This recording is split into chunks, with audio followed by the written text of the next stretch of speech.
நம் குடும்ப உறுப்பினர்களிடத்திலும் நாம் வேலை செய்கின்ற தளத்திலும் மற்றவர்களோடு கான்டாக்ட்ல தான் இருக்கிறோமே தவிர we don't connect ourselves. யார் ஒருவர் கான்டாக்ட்ல இல்லாம கனெக்ட் ஆகிறார்களோ அவர்கள் தான் வாழ்க்கையில் மனிதர்களை ஜெயிக்கிறார்கள். நம்ம கனெக்ட் ஆகிறதே இல்லையே.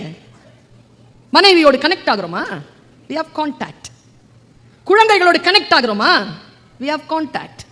கான்டாக்ட்ல இருக்கிறது அல்ல, அவர்களோடு கனெக்ட் ஆகிறது. பல நேரங்களில் இந்த கனெக்ஷன் நடக்கிறது இல்லை. உங்கள் மகன் உங்களிடத்தில் தொலைபேசியில் தொடர்பு கொள்கின்ற பொழுது, உங்கள் மகள் உங்களிடத்தில் தொலைபேசியில் தொடர்பு கொள்கின்ற பொழுது என்ன பேசுகிறார் என்று இன்றிலிருந்து அவதானியுங்கள். விஷயத்தை மட்டும் தான் பேசுவாங்க, தேவைகளை மட்டும் தான் பேசுவார்கள். அது கனெக்ட். கனெக்ட் நினைக்கிறீங்களா? அது கான்டாக்ட். கனெக்டடா இருக்கக்கூடிய மனம், இந்த மனதை நாம் எப்படி பெறுவது? சில நேரங்களில் எனக்கு மிக மிக வருத்தமான விஷயம் என்னவென்றால், இப்பொழுது இருக்கக்கூடிய சூழ்நிலைகளில் பல நேரங்களில் நாம் கேளிக்கை மனப்பான்மையுடன் இருக்கிறோம். இந்த கேளிக்கை மனப்பான்மை என்ன ஆகிறது என்றால், நல்ல சொற்களை, நல்ல சிந்தனையை நம்மை விடுத்து அப்புறப்படுத்தி விடுகிறது. நல்ல சிந்தனைகளை நாம் உள்வாங்குவதே இல்லை. சமீபத்தில் ஒரு விஷயத்தை கேள்விப்பட்டேங்க. உங்களுக்கு யாரேனும் துன்பம் தந்தால் மன்னித்து விடுங்கள். கொஞ்சம் அலர்ஜியா இருந்தது எனக்கு. உங்களுக்கு யாரேனும் துன்பம் தந்தால், மாறாத துன்பம் விளைவித்திருந்தால், உங்கள் உயிர் கொலை நடக்கின்ற அளவிற்கு உங்களுடைய வாழ்க்கை உலுக்கி இருக்கின்றவர்களை கூட மன்னித்து விடுங்கள். அவர்கள் மன்னிப்புக்குரியவர்கள் என்பதற்காக அல்ல, நீங்கள் நிம்மதியாக இருக்க வேண்டும் என்பதற்காக அவர்களை மன்னித்து விடுங்கள். என்ன சொல்லுங்க இது? நாம மனசுல எரிஞ்சுக்கிட்டே இருந்ததுன்னு வச்சுக்கோங்களேன், எப்படி முடியாது. எனக்கு தெரிஞ்சு மனித மனங்களினுடைய விகாரம் என்ன தெரியுமா? எங்கே தெரியுமா நாம் தோற்கிறோம்? எந்த மனம் பொறாமைப்படுகிறதோ அந்த மனம் தோற்கிறது. அவனுக்கு இல்வாழ்க்கையில் இம்மையிலும் அவனுக்கு நிம்மதி கிடையாது, மறுமையிலும் நிம்மதி கிடையாது. ரசூலுல்லாஹ் இங்கே நிம்மதி கிடையாது, அங்கே நிம்மதி கிடையாது. அப்படி பொறாமைனா என்ன? யாராவது சொல்ல முடியுமா? பொறாமைனா என்ன? பட்டிருக்கீங்களா? மனசால சொல்லுங்க, எத்தனை பேர் பொறாமைப்பட்டிருக்கீங்க? Very good, very good. நீங்க பட்டிருக்கீங்க? அதெல்லாம் கிடையாது, பட்டிருக்கீங்க அவ்வளவு. சில பேர் பொறாமைப்பட்டா சார், பக்கத்தில் நின்றுட்டு இருந்தாங்கன்னு வச்சுக்கோங்க, துணி எறிகிற வாசனை வரும். நிஜங்க, தாங்க முடியாதுங்க. ஒரு நாள் நான் காலேஜில் ரெஃப்ரெஷர் கோர்ஸ்னு ஒன்று வைப்பாங்க. காலேஜ் ப்ரொஃபஸர்ஸ்க்கு ஒரு கோர்ஸ் வைப்பாங்க. நான் அந்த கோர்ஸில் போய் உட்கார்றேன். அப்போ தான் இன்க்ரிமெண்ட்டு. நாங்கள் போய் யூனிவர்சிட்டியில் கிளாஸ் உட்காரோம். பாருங்க, ப்ரொஃபஸர்ஸ்க்கு எடுத்த கிளாஸை, ஒரு மிகப்பெரிய ப்ரொஃபஸர் எடுத்த கிளாஸை நான் உங்களுக்கு சொல்கிறேன். அவர் சொல்கிறாருங்க பொறாமைனா என்னன்னு. நான் இப்போ சில வார்த்தைகளை கற்றுக் கொடுக்க போகிறேன், நம்ம கற்றுக்க போகிறோம். ஒரு விஷயத்த சொல்கிறேன், அந்த பொறாமைங்கிற உணர்வு இருக்குல்ல, கொஞ்ச நேரம் தாங்க வரும், உடனே மாறிடும். அப்படி சஸ்டெயின் ஆகாது. கோபம் கூட அப்படிதான், அப்படி வரும் போயிடும், சஸ்டெயின் ஆகாது. ஆனால் அதோடைய இம்பாக்ட் இருக்குல்ல, ஹேங் ஓவர் பெருசு. இப்போ பொறாமைப்படுறது அப்படின்னா, பொறாமை அந்த வினாடி படுறோம்ல, அப்படி வினாடியில பொறாமைப்படுறவங்களுக்கு முதல்ல உடல் உறுப்புகளில் பாதிக்கப்படுவது முட்டி. யாருக்காவது முட்டி வலி இருந்தா நினைச்சுக்கங்க, முட்டியில் அடிச்சிருங்க ஃபர்ஸ்ட். எப்படி வலிக்காம போவோம் உங்களுக்கு? முட்டி தாங்க ஃபர்ஸ்ட் அடிபடும். இங்க அவர் சொல்றார், பாலராவாயன் ஒரு சைவ பெரியவர், அவர் வந்து லாயோலா காலேஜ்ல தமிழ் ப்ரொஃபசர், அவர் தான் எங்களுக்கு கிளாஸ் எடுக்கிறார். அவர் சூப்பரா சொன்னார் பாருங்க. நான் இன்னைக்கு ஒரு விஷயத்தை சொல்றேன், அது மனதில் இருக்கக்கூடிய அழுக்குகளை எந்த வார்த்தைகள் விளக்குகின்றனவோ அந்த வார்த்தைகள் இறைவனிடம் இருந்து வந்த வார்த்தைகள். மன அழுக்குகளை நிகழ்த்துவது அவ்வளவு சீக்கிரமா மன அழுக்கு போவாதுங்க. உடம்பு அழுக்கு என்ன வேணாலும் பண்ணிக்கலாம். இன்னொரு விஷயம் சொல்றேன், சாப்பிடணும்ல, விஷம் சாப்பிட்டோம்னு வச்சுக்கோங்களேன், சாப்பிட்ட சாப்பாடுக்கு விஷம் முறிவு இருக்குங்க. நீங்க போய் எந்த மருந்து சாப்பிட்டாலும் அந்த மருந்துக்கு வந்து முறிவு இருக்குங்க. ஆனா காதுல சில விஷம் விழும் பாருங்க, அந்த விஷத்துக்கு மட்டும் முறிவு இல்லைங்க.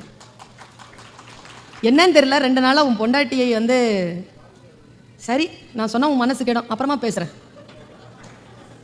உங்ககிட்ட ஒரு விஷயம் சொல்லணும்பா, நீ நிம்மதியா வேலை செய்ய முடியாது, உன் நிம்மதியை ஏன் கெடுப்பானே? சரி போதல்ல, செத்து போலாமேங்க இந்த வார்த்தைக்கு.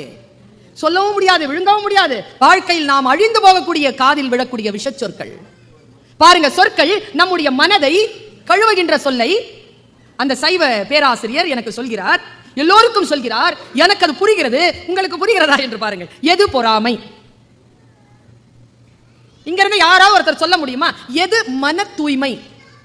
ஒரே வார்த்தையில சொல்லணும், சொல்லுங்க பாப்போம். மன தூய்மைனா என்னங்க? திருடாதது, கொலை செய்யாதது, புறம் பேசாதது, நிறைய லிஸ்ட் இருக்கு, அதெல்லாம் செய்யக்கூடாது. ஒரு வார்த்தையில சொல்லு. மன தூய்மை என்பதை ஒரு குரு சொன்னார். மன தூய்மை என்பது எது தெரியுமா? எந்த மனம் அமைதியாக இருக்கிறதோ அந்த மனம் தான் தூய்மையான மனம். எந்த மனதில் அமைதி இல்லையோ அதில் அழுக்குப்படியும். மனதை அமைதியாக வைத்திருப்பது எவ்வளவு பெரிய ரகசியம் இது. கொஞ்சம் யோசிச்சு பாருங்க, பொறுமையா யோசிங்க. இந்த வார்த்தைகள் எல்லாம் உடனே டைஜஸ்ட் பண்ண முடியாது, பெரிய கேப்சூல்ஸ். கொஞ்சம் யோசிச்சு பாருங்க. அமைதியா அடங்கிய மனமே குரு. மனம் அடங்கி யார்கிட்ட இருக்குதோ அவங்க என்ன சொன்னாலும் கேட்கலாம். பொறாமைங்கிறது என்னன்னு சொன்னார் பாருங்க. எனக்கு அதுக்கு முன்னால் நான் பொறாமைப்பட்டிருக்கேன், சாட்சி, நான் பொறாமைப்பட்டிருக்கேன். ஆனா அது பொறாமை இல்லை அப்படின்ட்டார். அதனால எனக்கு விடுதலை, நான் தப்பிச்சுக்கிட்டேன் அதுல இருந்து. என்னங்கிறது சொல்றேன். பல நேரங்களில் நமக்குள் நடக்கக்கூடிய விஷயங்கள் இதுதான் என்று அறியாமல் நாம் நிகழ்த்தி கொண்டே இருக்கிறோம். அவர் சொல்றார், அப்படி கிறிஸ்டல் கிளியரா விளக்கி சொன்னார். எனக்கு பெரிய ஞானம் வந்து சேர்ந்தது. அவர் சொல்கிறார், ஏ பின்னு ரெண்டு பேரும் பங்காளியாம். அப்ப தெரியல எவ்வளவு பாசமா இருப்பாங்க. பங்காளினா யார் தெரியும் தானே? அப்பா வீட்டு சொந்தம்லாம் பங்காளி, அம்மா வீட்டு சொந்தம்லாம் தாயாதி. பங்காளி சண்டை தான் பெரிய சண்டை. ஏன்னா சொத்து, பெரிய பெரிய சண்டை. ரெண்டு பேருக்கும் வேறு வேறு இடத்துல பெரிய பெரிய இடங்கள்ல கல்யாணம் நடக்குது. அதே வருஷத்துல ரெண்டு பேருக்குமே ஆண் குழந்தை பிறக்குது. ரெண்டு பேருமே பெரிய பெரிய ஸ்கூல்ல போட்டு பிள்ளைய வளர்க்குறாங்க. பொறாமன்னா போட்டினா அப்படி ஒரு போட்டி வளர்க்குறாங்க. நீங்க வெளிநாடுகள் வாழக்கூடிய தமிழர்கள் இருக்கக்கூடிய பகுதியில் பாருங்களேன், ஒரே மாதிரி வீடு கட்டி வச்சிருப்பாங்க. யாரும் ஒரே இன்ஜினியர் கிடையாது. ஒருத்தனை பார்த்து இன்னொருத்தன் கட்டுறது தான். அப்படியே ஒரே மாதிரியா இருக்கு. டைல்ஸ் கூட மாற்ற மாட்டான், பால்கனி டிசைன் கூட மாறாது. ரெண்டு பேரும் ஒரே மாதிரி வளர்க்குறாங்க. ஒரு நாள் ஏ இருக்கான்ல அண்ணன், அவன் டீ கடையில் நின்று டீ குடிச்சிட்டு இருக்கும் பொழுது விளையாட்டா சொல்லி போட்டானா, என் பையனுக்கு நான் வந்து ஐஏஎஸ் ஆக்க போறேன், ஐஏஎஸ் அகாடமியில சீட் வாங்கிட்டேன். இவன் கேட்டுட்டு இருந்திருக்கான். நேரா போய் அவனும் ஐஏஎஸ் அகாடமியில சீட் வாங்கி போட்டான் உள்ள. ரெண்டு பேரும் ஐஏஎஸ்க்கு படிக்கிறாங்களா. பால்ராயன் சொல்றாரு, ரெண்டு பேரும் ஐஏஎஸ்க்கு படிக்கிறாங்க. ரெண்டு பேரும் பிரிலிமினரி எழுதுறாங்க. ரெண்டு பேருக்குமே ரிசல்ட் வருது. ரிசல்ட் ஒரே நாள்ல வருது, பேப்பர்ல வருது. இப்போ பேப்பரை எடுத்து வச்சிருக்கோம். இப்போ நாம எல்லாரும் தான் ஏ, ஓகேவா? எல்லாரும் சாட்சிக்கு வாங்க. எல்லாரும் ஏ. யாருடைய நம்பரை முதல்ல பார்ப்போம். அவ்வளோ கெட்டவங்க எல்லாம் இல்லைங்க, அவ்வளோ கெட்டவங்களா நம்மளது பார்ப்போங்க. நம்ம பிள்ளை தான் பார்ப்போம். பிஏலாம் பார்க்க மாட்டோம், அவ்வளோ பதட்டம் இருக்கல. நம்ம பிள்ளை வந்துருச்சா, +2 ரிசல்ட் வருது, ஆகாதவங்க ரிசல்ட் பார்ப்போம் ஃபர்ஸ்ட். நம்ம பிள்ளை ரிசல்ட் தானே பார்ப்போம். +2 சொன்னா புரியுது, ஐஏ சொன்னா புரியல பாருங்க. பார்க்குறான் அவன் பிள்ளை பேர் வரல. உடனே என்ன பண்ணுவான்? இப்போ வாங்க சால் ஃபுல் எனர்ஜியில் பாப்பார் போல இருக்கு. பிஏ அவர் தாங்க உயிர்ப்பா வச்சிருக்கிறாரு ஆடியன்ஸை. பார்த்தார், பி பார்த்தார், அவன் பேர் வந்துருச்சுங்க. குப்புன்னு பத்தவங்க வயிற்றுல சரையில் முதுகு தண்டுக்கு போயிட்டு காலில் இறங்கி மறுபடியும் காலில் இருந்து மேலே ஏறி முதுகு தண்டுக்கு வந்து இங்கே நின்று இப்படி படம் எடுக்கும். பொறாம. நான் பாருங்களேன், செத்தே போவாங்க முன்னால் இருக்கிறாள், அந்த அளவுக்கு பொறாம. அவர் சொல்றாரு, அதுக்கு பேர் பொறாமை இல்லையா. விடுதலையா? நானும் விடுதலை ஆயிட்டேன். ஏன்னா ஐயோ எனக்கு கிடைக்கலையே அவனுக்கு கிடைச்சிருக்கேன்னு சொல்றதுக்கு பேர் பொறாமை இல்லையா. அது ஏக்கமா. ஐயோ மனசு அடிச்சுக்கிறதுக்கு பேர் பொறாமை கிடையாதாங்க. அது ஏக்கமா. எது பொறாமன்னு சொல்றாரு? ஏ. பேப்பரை திறக்கிறான். எங்க என் வாழ்க்கையை மாத்துச்சுங்க இது. பேப்பரை திறக்கிறான், அவன் பேர் வரல. பிஏ பார்க்குறான், அவன் பேரும் வரல. இதுக்கு பேர் தான் பொறாமையா.